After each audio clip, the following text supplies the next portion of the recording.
For today's Radio Classics program, we turn to Orson Welles, best remembered for his 1938 Halloween Eve thriller, War of the Worlds by H.G. Wells. No relation, by the way. Well, this one preceded War of the Worlds by better than 3 months, and was actually the first of the Mercury Theater on the Air series, starring Orson Welles in several parts. Now here are Orson Welles and his Mercury Theater players on just past the 80th anniversary of its original airing, Dracula.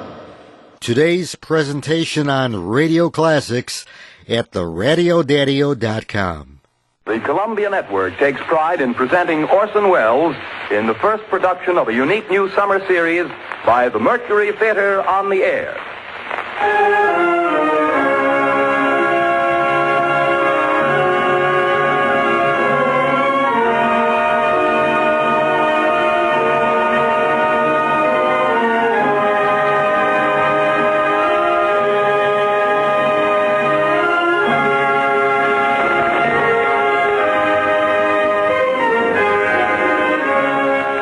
In a single year, the first in the life of the Mercury Theater, Orson Welles has come to be the most famous name of our time in American drama.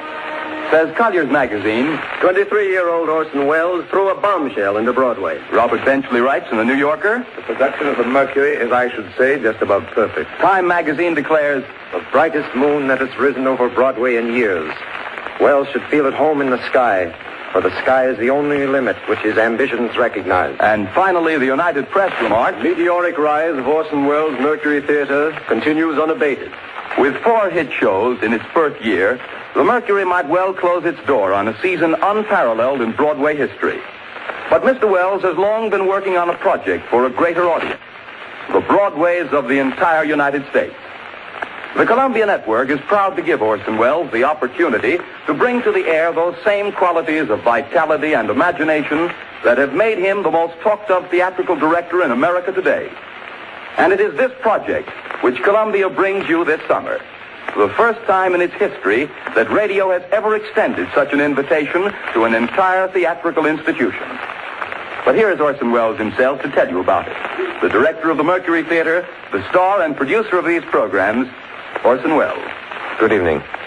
We're starting off tonight with the best story of its kind ever written. You will find it in every representative library of classic English narratives.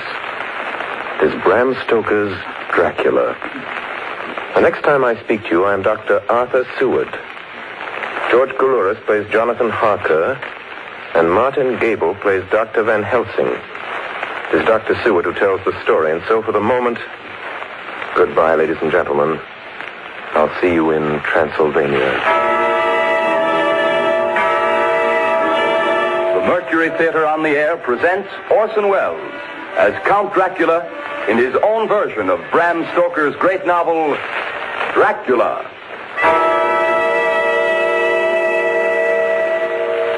Ladies and gentlemen, my name is Arthur Seward. I'm here tonight to bear witness to the truth of certain events which you may find it hard to believe, but I ask you to believe them.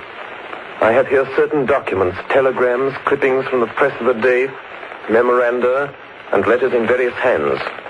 All needless matters have been eliminated, so that a history almost at variance with the possibilities of contemporary belief may stand forth as simple fact. I present you first with excerpts from the private journal of Jonathan Harker. I, Jonathan Harker, lawyer's clerk, article to Peter Hawkins, Esquire of Exeter, England, am writing this journal in the hope that if misfortune overtakes me, it may one day come to the eyes of those who love me. I set out from London on the last day of April to visit one of our clients in Eastern Europe. On May the 3rd, I arrived in Budapest and came after nightfall to Klausenburg on the borders of Transylvania. At Bistritz, there was a letter of welcome for me from our client, informing me that his carriage would await me at the Borgo Pass. It was signed Dracula.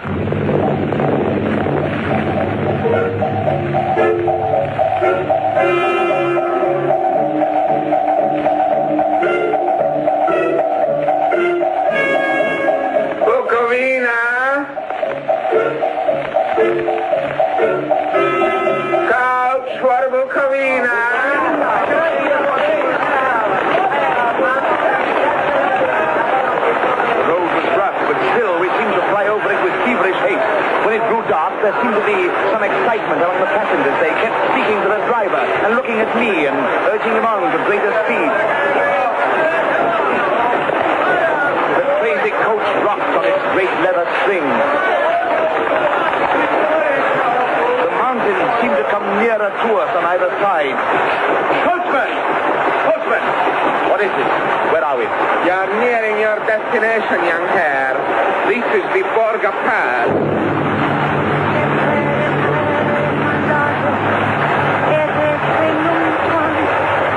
There were black, rolling clouds overhead, and in the air the heavy, oppressive sense of thunder.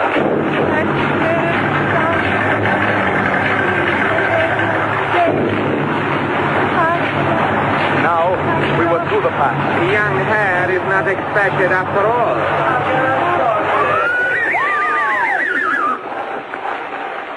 You are early tonight, my friend. A caleche with 4 horses were drawn up beside us. Let me help you, sir.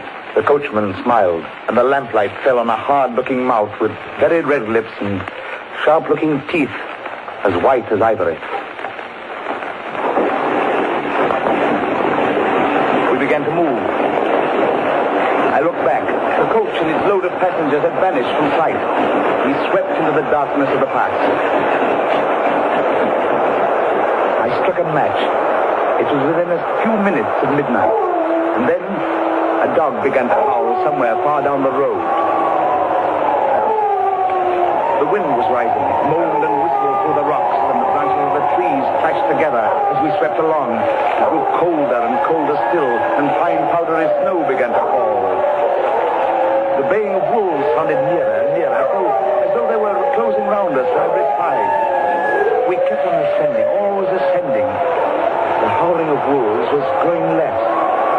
Presently, it ceased altogether.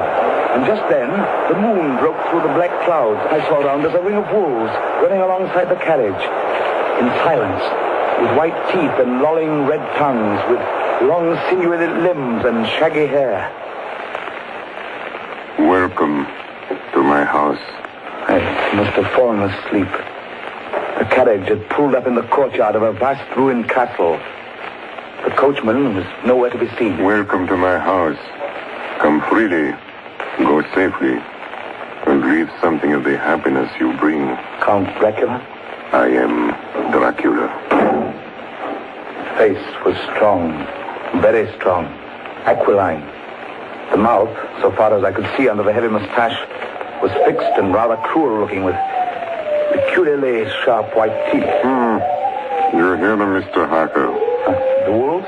The children of the night, as you say, Mr. Harker. The wolves. Listen. Come now. There are many things you must tell me tomorrow. Of England and of the estate there you have purchased for me. Yes. The estate is called Carfax, I believe. Yes, that is so. But now I will detain you no longer. You will find your room in readiness. And I advise you not to leave it during the night.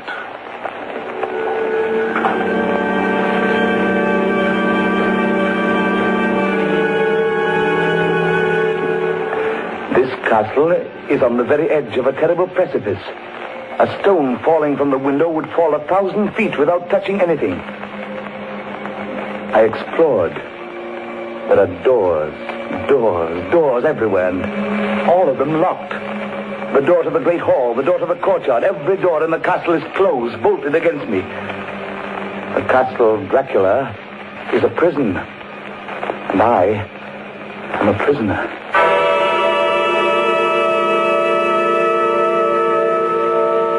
The next night, I couldn't sleep.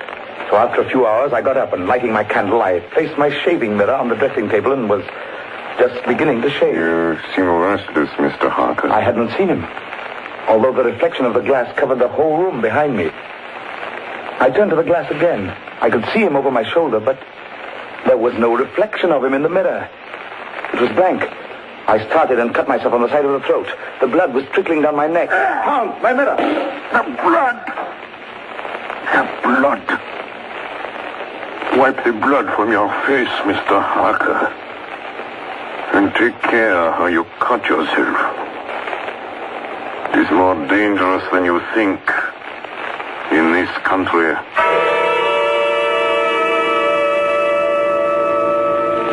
When I awoke, I found most of my things were gone. My passport, my notes, my letter of credit. I could find no trace of them anywhere. And my door is locked from the outside. June 20th. There is work of some kind going on in the castle. Now and then I hear the faraway muffled sound of mattock and spade. And last night, the second of the predated letters which Dracula made me write, the second of that series which is to blot out the very traces of my existence from the earth, went forth.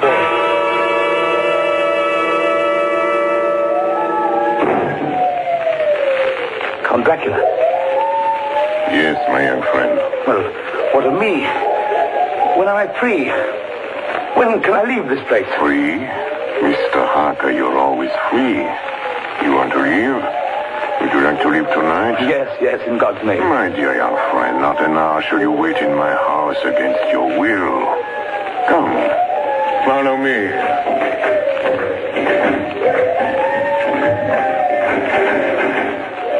The door seems to be bolted. How strange. The door is locked. Well, in God's name, open it. As you will, Mr. Harker. You English have a proverb which is very close to my heart. Welcome the coming, speed the parting guest. Good night, Mr. Harker.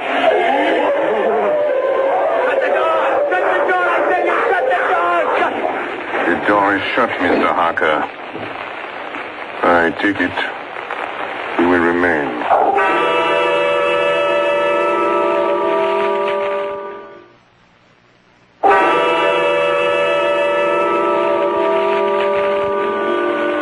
Morning, June the 30th. These may be the last words I ever write in this diary. Oh, God preserve my sanity. I have never seen Count Dracula by day. At sunrise, at the first cockcrow, he is gone. I do not understand these things. I only know that the wolves obey him, and that he is a man with hair on the palm of his hands, with sharp teeth, and no blood in his face. He casts no shadow. He cannot be seen in a glass. And he moves like a bat across the sheer face of the castle walls. He eats no food and is mortally afraid of the crucifix. As I write this, I hear in the courtyard the rolling of heavy wheels and the cracking of whips. And there is in the passageway below a sound of heavy boxes being set down. Boxes shaped like coffins. And I know what they hold. The boxes are filled with holy earth from the chapel beneath the castle. It is the last box being nailed down. And now I hear the heavy feet tramping again. The door shut. The chains rattle.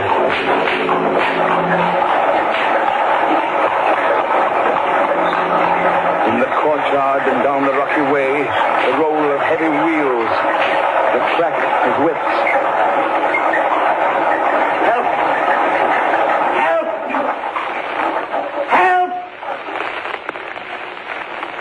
The wagons have gone. I'm alone in the castle. I'm alone in the castle. I'm alone in the castle. I'm alone. I'm alone. I'm alone. Ladies and gentlemen, this is Dr. Seward. Mr. Harker's journal terminates at this point. I now present in evidence a clipping dated August 8th of that year from the Yorkshire Telegraph from our correspondent in Whitby. One of the greatest and suddenest storms on record was experienced here today. The weather has been somewhat sultry, but Saturday evening was fine. The band was playing. The piers were crowded with holidaymakers. The wind fell away entirely during the evening, and there was a dead calm. There were but few lights at sea. The only sail noticeable was a foreign schooner under full canvas, which was seemingly going westward. A little after midnight came a strange sound from over the sea, and high overhead the air began to carry a strange, faint, hollow booming. Then, without warning, the tempest broke. And there, with all sails set, was the foreign schooner rushing with terrific speed toward the shore. A searchlight was turned on her. And there, lashed to the helm, was a corpse, with drooping head which swayed horribly to and fro at each motion of the ship. A moment later, she crashed. And then a strange thing was seen. At the very instant she touched, a huge dog sprang up on deck from below and, running forward, jumped from the bow onto the sand and, making straight up the east cliff toward the graveyard, vanished into the night. The Coast Guard, going aboard at dawn, found the dead man fastened to a spoke of the wheel. Tightly clutched in one hand was a crucifix. The man must have been dead for quite 2 days. In the pocket of the dead man's coat was found a bottle, carefully corked, containing a roll of paper. This proved to be an addendum to the ship's log. There was found on board only a small amount of cargo, and that of a most unusual nature. Apparently the ship carried nothing but earth. Common earth, packed away in wooden boxes, shaped much like coffins.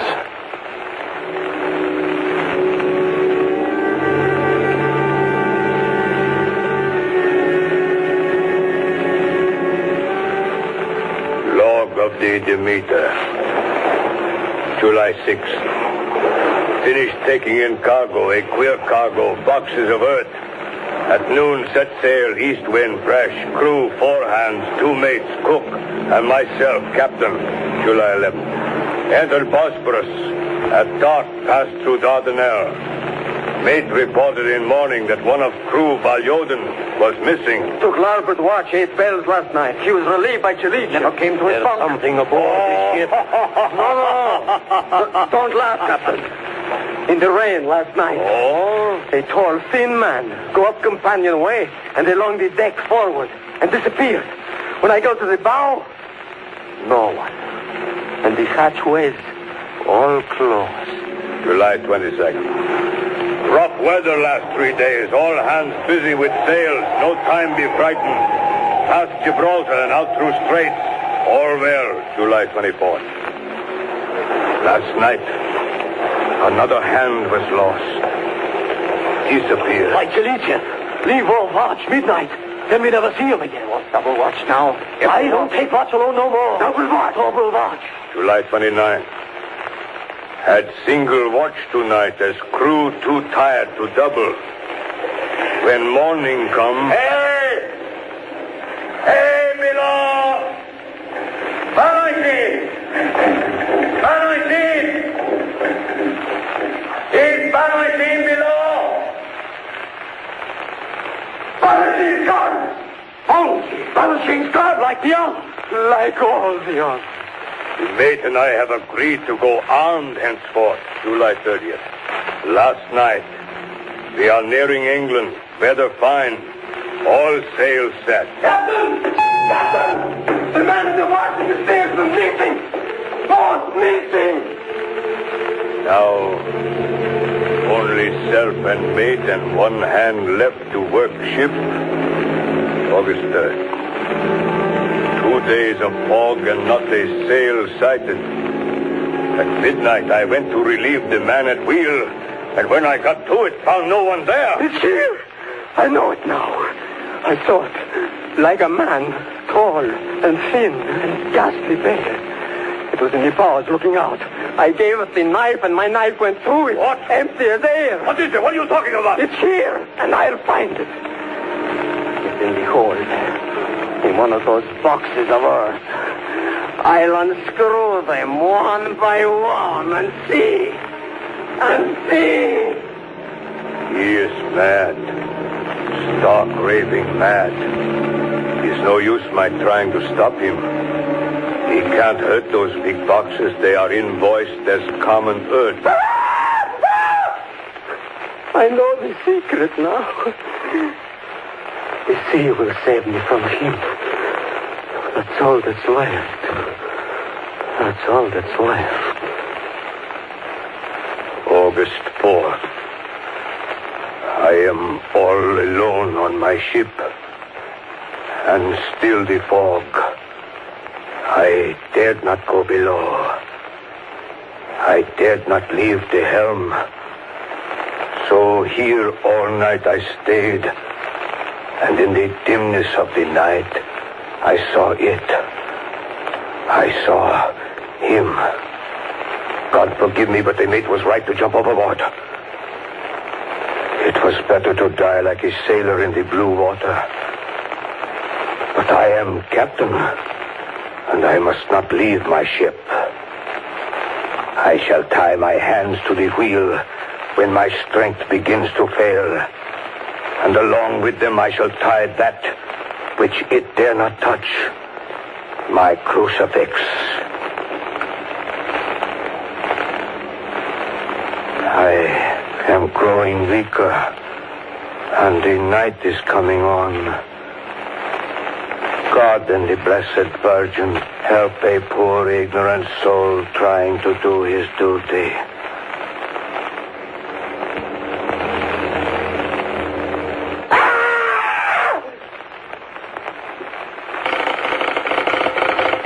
Telegram. Seaward, Purfleet, to Van Helsing, Amsterdam. Lucy Westenra in alarming condition. Cannot diagnose. Come at once. Seward. Telegram. Van Helsing, Amsterdam, to Stuart, Purfleet. I'm on my way to you.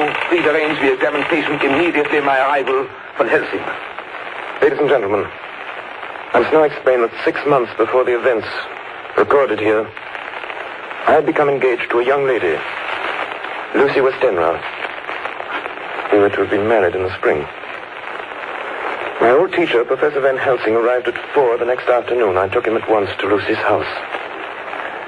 She lay in a bed asleep. She was ghastly, chalkily pale. The red seemed to have gone even from her lips and gums, and the bones of her face stood out. Young Miss is bad. Very bad. She must have blood or she will die. Yet she is not anemic. The qualitative analysis of her blood gives quite normal condition. It is strange. I do not like to think how strange. Look! My God, her throat, look! The black velvet band that she always wore had dragged up a little and showed a red mark on her throat. Just over the external jugular vein were 2 punctures, not large, but not wholesome looking. The edges were white and worn looking. Well? Well, what is it, Professor? What's wrong with her? Speak frankly, you can tell me the worst. I wish I could, Stuart. I wish I could. But I do not dare. But won't you tell me anything? I will tell you this. Your young lady is in a danger greater than death. You must believe me. If you leave her for 1 moment and harm befalls, you will not sleep easy thereafter.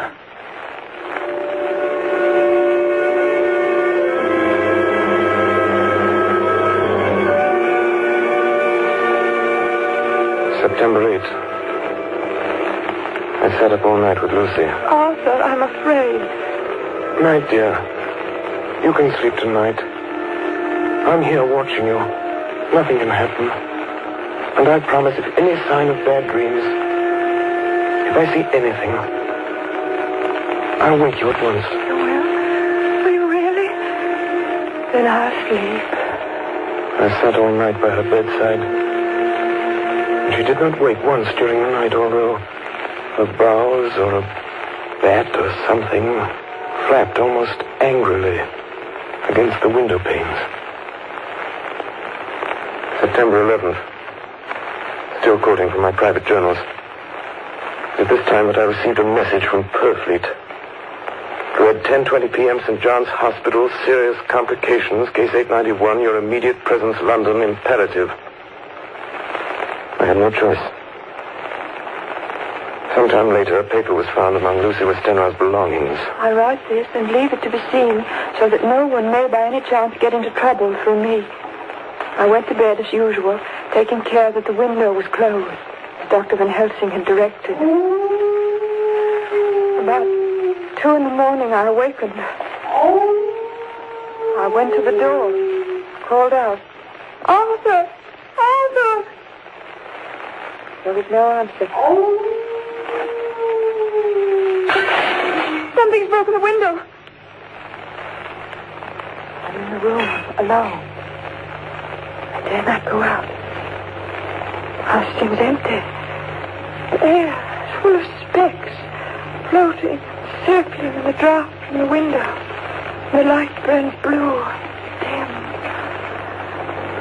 What am I to do? Something very sweet and very bitter all around me. Nothing sinking into deep water. You shall be flesh of my flesh, blood of my blood. September 12th. Late. Only resolution and habit can let me make an entry tonight. We found her sprawled on the floor. There was a draft in the room from the broken window. Her throat was bare, showing the 2 wounds, looking horribly white and mangled. We are too late, my friend. We have failed. God's will be done. She's dying. Yes. She's dying. Stay beside her. It will make much difference, mark me, whether she dies conscious or in her sleep.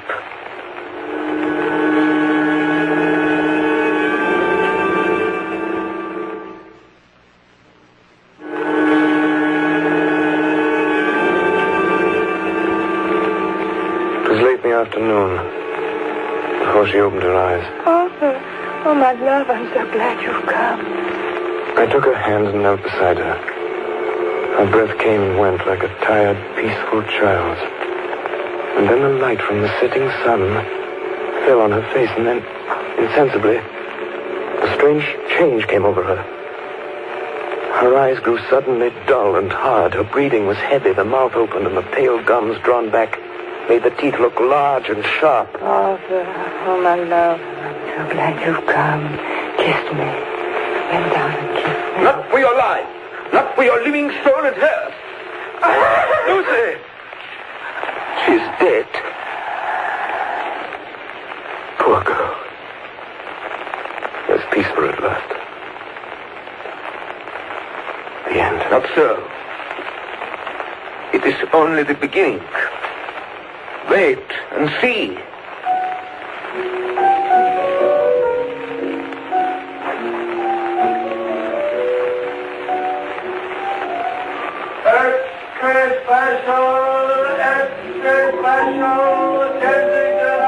Westminster Gazette, September 25th. A Hempstead mystery. The Kensington Horror, the stabbing woman, and the woman in black are vividly recalled to mind by a series of events that have taken place recently in the neighborhood of Hempstead. Several cases have occurred of young children straying from home or failing to return from their playing on the heath. In all these cases, the children have given as their excuse that they have been with a beautiful lady who offered them chocolates. In each case, the child was found to be slightly torn or wounded in the throat. The wound seemed such as might be made by a rat or a small dog.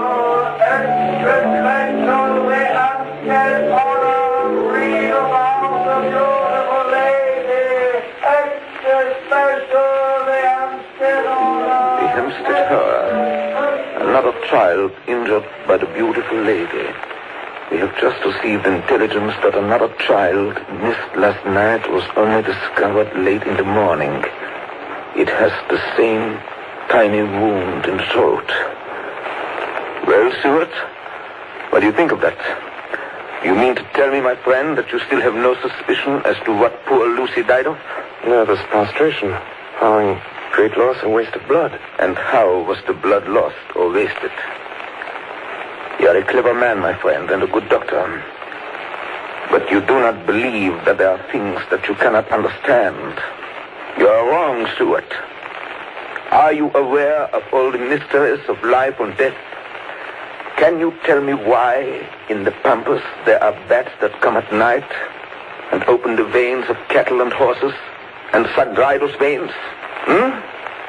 How in some islands of the western seas there are bats which hang on trees all day, and then when the sailors sleep on deck because it is hot, split down on them, and then in the morning are found dead men as white as Miss Lucy was? I understand none of these things. Up to tonight, Stuart. If you dare to come with me, perhaps then you will understand.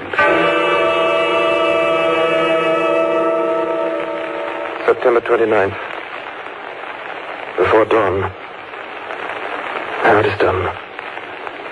And I would sooner die 1,000 deaths than live again through what I did this night. We will spend the night, you and I, here in this churchyard where Miss Lucy is buried. We enter the tomb, then we open the coffin. You shall yet be convinced. Take care, Van Helsing. Miss Lucy is dead, is it not so?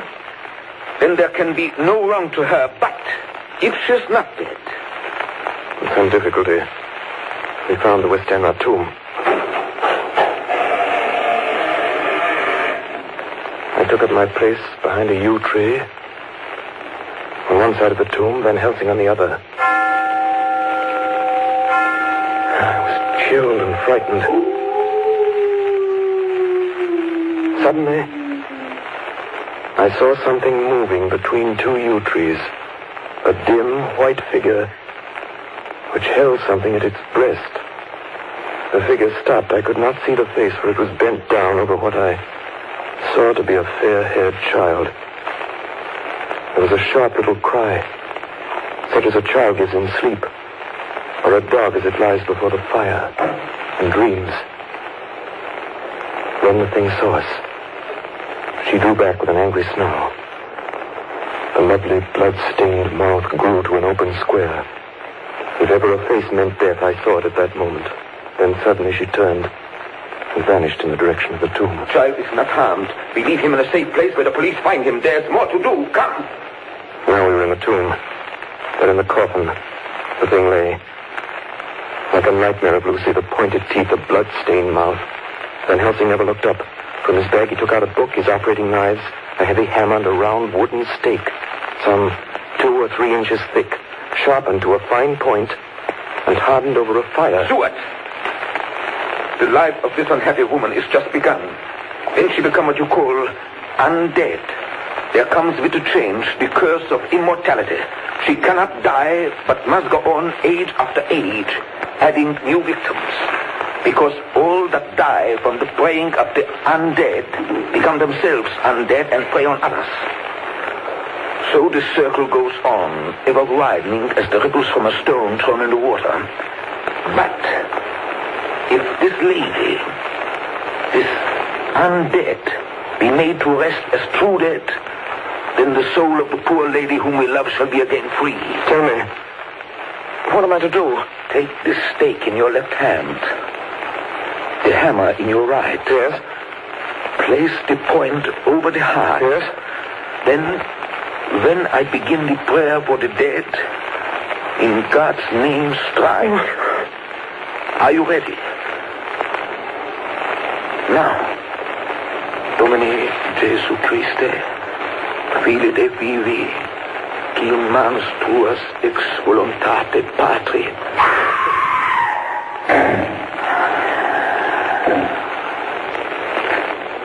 On the morning of July 11th, a man was found on the border of Transylvania.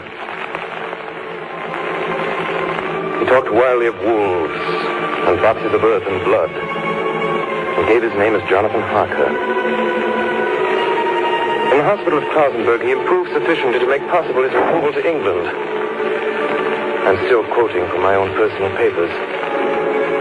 But then his condition remained so serious that he was committed for observation to a private ward in my hospital at Purfleet. Here he did so well that in 3 weeks he was completely recovered. It was during this time that his wife, Minna Harker, brought to the attention of Dr. Van Helsing and myself the journal that her husband had kept while a prisoner in the castle of a certain Count Dracula in Transylvania. I have before me the record of a meeting that took place in my study in Purfleet, transcribed by Minna Harker. October 1st. Meeting began soon after 8. Jonathan next to me. Dr. Seward opposite to Van Helsing at the head of the table. My friends, there are such things as vampires. Had I known at first what now I know, one so precious life had been spared to many of us who love her. The vampire which is amongst us is of himself so strong that he can direct all the elements. The storm, the fog, the thunder. He can command all the meaner things, the moth and bat, the owl and the fox and the wolf. How then are we to begin our strike to destroy him? How shall we find his place?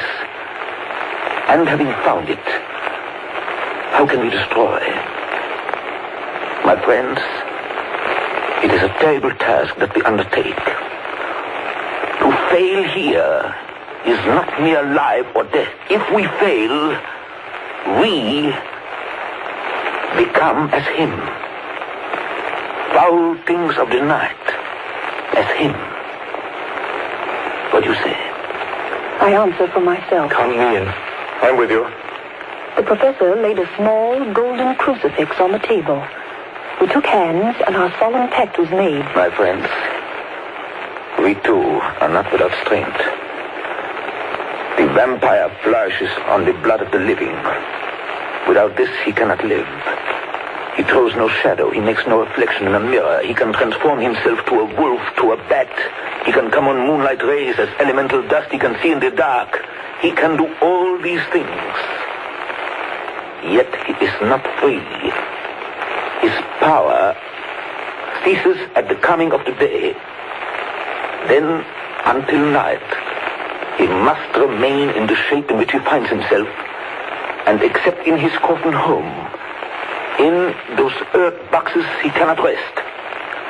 When we can confine him in his coffin, then, my friends, if we obey what we know, we will destroy him. At that moment, something flapped wildly against the window. Then,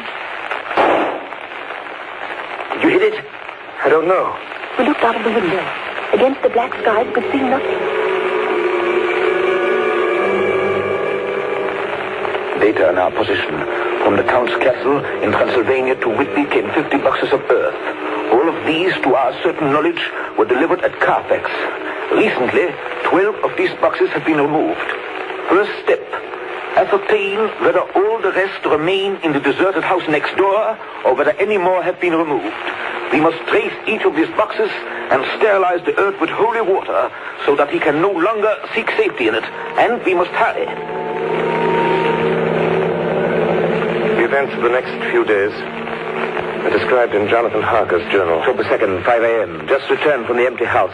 Left Mina here at home. Well, we've done our work at Carfax.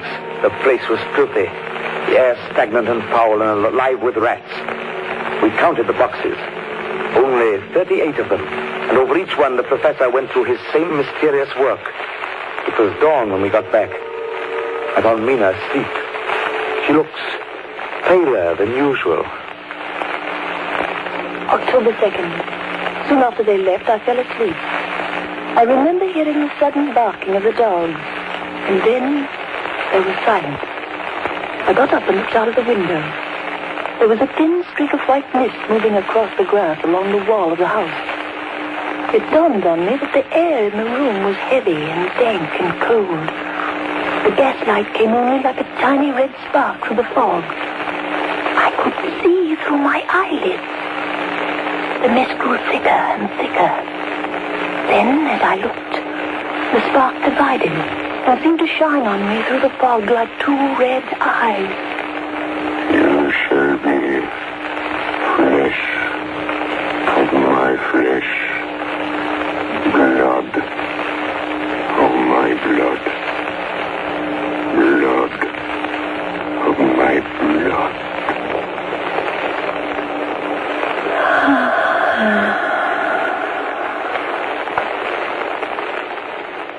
October 2nd, 8 p.m. We're on the track. 12 boxes were delivered last week to an empty house at 347 Piccadilly. My dear friends, until the sun sets tonight, Dracula must retain whatever form he now has. We have this day to hunt out all his lairs and sterilize them. Then he will have no place where he can move and hide. But we have only until sunset. The house in Piccadilly was empty. Like the one at Purfleet, the same sickening smell was in the air. On a table we found a clothes brush, a brush, and a comb, and a basin. The latter containing dirty water, which was reddened as if with blood. The boxes are back here. 8, 9, 10, 11. Only 11. There's a 12th box somewhere. Gentlemen, it is after 6. The sun is setting. We've no time to lose. He will return at any moment. Open the boxes. Quiet. Listen. Be ready.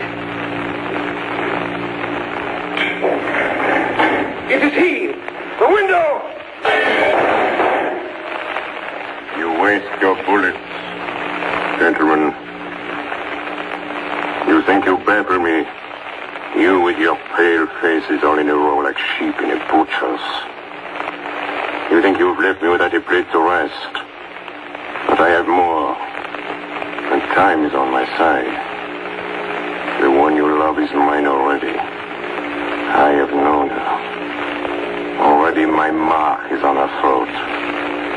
Flesh of my flesh. Blood of my blood. She is with me always. Over land or sea.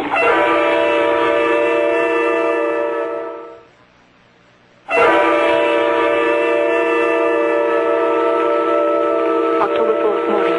Another meeting in the study of poetry. We must find that last remaining box, gentlemen. We must find it. As long as that earth exists impure, as long as there remains one place of refuge for Dracula, there is no safety and no peace for any soul in England. And for the undead, never peace so long as he lives. Blood of my blood. Blood of my blood. Mina! How do you know that? Quiet. With me always. Over land and sea. Mina, darling, how did you know that Dracula said those... I don't know. The words just came. Strange. There are times when somehow I feel that I'm with him. At sunset? Yes. Just at sunset. And again at sunrise. Dr. Van Helsing, if I could... If at that time you... Have you the courage? Courage for what? What do you mean? Dr. Van Helsing here will question me. I will question her, yes. In a state of hypnosis. The one you love is already mine, he said. She is with me always, over land or sea. Ah, Count Dracula. Perhaps she will betray you if she is really with you, this one we love. Who knows? If she is really with you over land or sea. Blood of my blood. Mina. Yes? Answer me, Mina. Are you with him? Yes, I am with him. Where are you? I do not know. It is all dark. What you hear? The lapping of water. I can hear it on the outside. Then you are on a ship. Yes. What else do you hear? There is the creaking of an anchor chain. What are you doing? Still. Oh, so still. It is like death. It's like death. Here's a report from Matson Peabody, shipbrokers. Dated October 5th, according to Lloyd's list, the only sailing ship that left for the Black Sea yesterday was the Tsarina Katrina, bound for Varna. Some hours before she sailed, a man came alongside, all in black, driving a cart with a great box in it. This he lifted down single-handed and carried below. No one remembers having seen him after that, as heavy mist came up over Doolittle Dock until sailing time. The rest of London Harbor remained completely clear. Our plans are made. The average sailing time from London to the Black Sea is 3 weeks. We can travel overland to the same place in 3 days. We shall be there waiting for him when he arrives. October 15th, arrive Varna about 5 o'clock. Mina seems stronger. Every morning before sunrise and just before sunset, she speaks to Van Helsing in a trance. Are you with him, Mina? Tell me, are you with him? I am with him. What can you see? Nothing. All is dark. What can you hear? I can hear the waves lapping against the ship and the water rushing by. The wind is high. I can hear it in the shrouds and the bow throws back the foam. So, the Tsarina Katrina is still at sea, hastening on her way to Varna. The Count cannot cross running water, so he cannot leave the ship without being observed. What do you hear, Mina? Lapping waves, rushing water, darkness and wind. The whole week of waiting.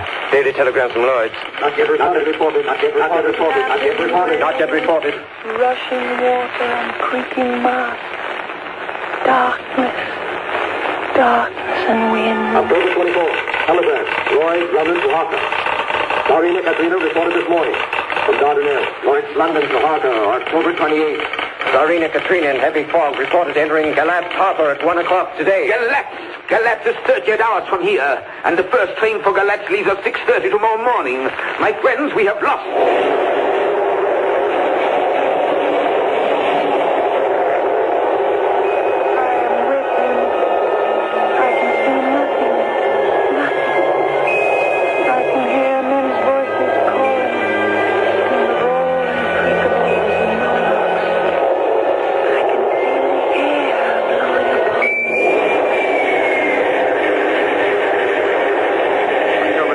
Evening. We are due between 2 and 3 in the morning, but already at Bucharest we are 3 hours late.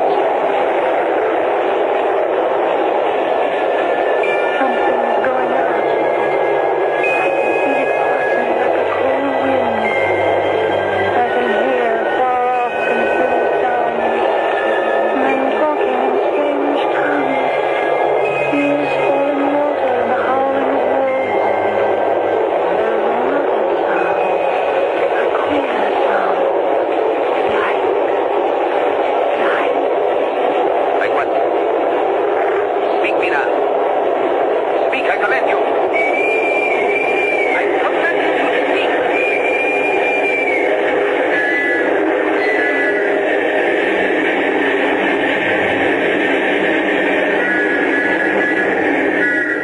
Arrived in Galatz.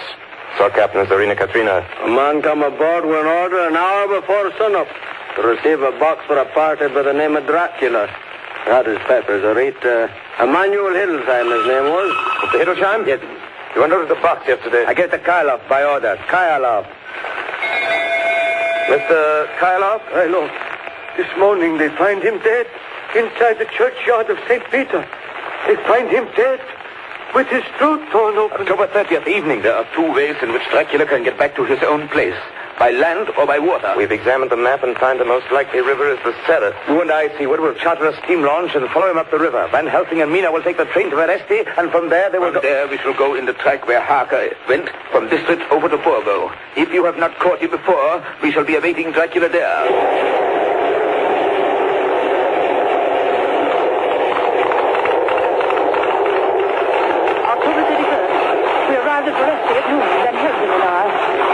Here, and we start in an hour. Our enemy is still on the river. October 31st. We can run a good speed up the river at night. There's plenty of water, and the banks are wide apart. November 1st, evening. No news all day. We hear that a big boat went up the river before us, going at more than usual speed.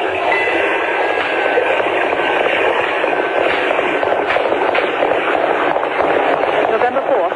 All-day driving. The country gets wilder as we go. By morning, we shall reach the Borgo Pass. November the 4th, evening. We've left the launch. We've got horses, and we follow on the track along the river. We are armed. Look! Quick! There they are now!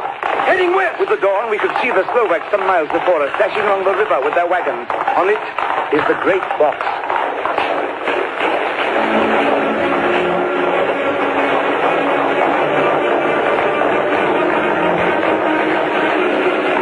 Late in the afternoon, we reached the Borgo Pass. Van Helsing, look! We could see a long way all around us. Far off, beyond the white waste of snow, was the river like a black ribbon curling. Between us and the river, not afar off, came a group of men, mounted Slovaks hurrying along. In the midst of them was a wagon which swept from side to side. On the wagon was a great box. Look! We see 2 horsemen following fast, coming up from the south. Now the horsemen are not more than a mile behind. Now the wagon is quite close to us. We can see the great box swaying gracefully. Now they are almost upon us.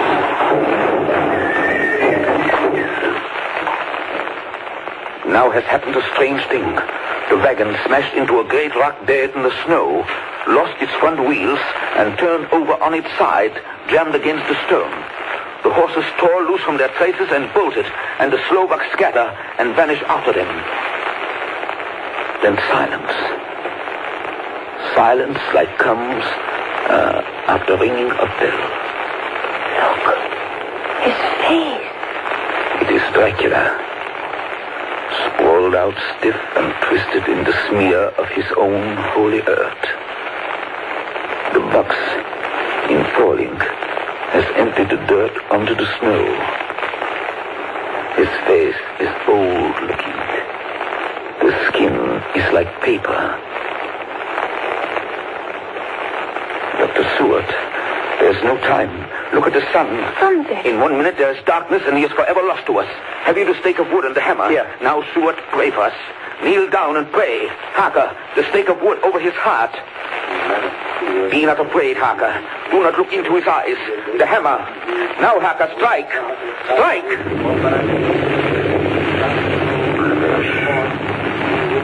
Flesh of my flesh. Guilt of my guilt. Death of my death. Speak and be manifest in the instant of your master's peril. Elements of darkness, rain, evil winds, mist, and mold, and tempest. Strike! The others couldn't. But somehow I can hear him speaking behind his eyes. Claw, wing, tooth, scale, tissue of flesh, death of my death, dead and undead. The hand of the living is over your master. Console him, my children. This instant is no longer than the space between two heartbeats. But the night is not here, and I am lonely. Come to your master, my children. Beguile him now in the instant of his peril. Beguile him with the sound of your names. Claw, wing, tooth, scale, tissue of flesh. Strike, Harker, strike! There is one very dear to me who has not answered. My love, Mina. There is less than a minute between me and the night. You must speak for me. You must speak with my heart. Give them to me! Jonathan, give them to me! The stake of wood and the hammer! I shall never forget that moment. The look on poor Mina's face as she stood there, the angry scar standing out on her throat, her eyes like living coals in the last red of the sunset. She had torn the stake and the hammer out of my hands with the strength of an animal. Mina, do you know what you've done, woman? You know what you've done to us? You've released him. The evil is free. Look! The sun! As we looked down at Dracula, the eyes saw the sinking sun, and the hate in them turned to triumph. Flesh of my flesh. Come to me, my love. Come into the night and the darkness. You have served me well, my love. My bride.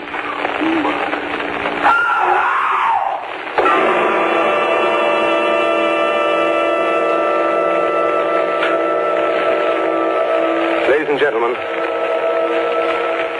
all the evidence in this case is now before you. I've added nothing. And to the best of my knowledge, I've omitted nothing that might help to throw light on the extraordinary events of the year 1891, which culminated on that terrible evening in the Volga Pass. There remains only this one last report. When Mina Harker seized the stake and hammer from her husband, I believe she was under some form of hypnosis. She herself remembers nothing. But whatever influence was at work on her, she must, at the last moment, have rejected it. For at the exact instant the sun disappeared, it was Mina Harker who drove the stake through the heart of the thing that called itself Dracula. At that same instant, even as we looked, The wound on the side of her throat was no more. As for Dracula, before the scream of the creature had died from our ears, the whole body crumbled into dust and passed from our sight. In the final moment of dissolution, there was in the face a look of peace, such as I never could have imagined might have rested there.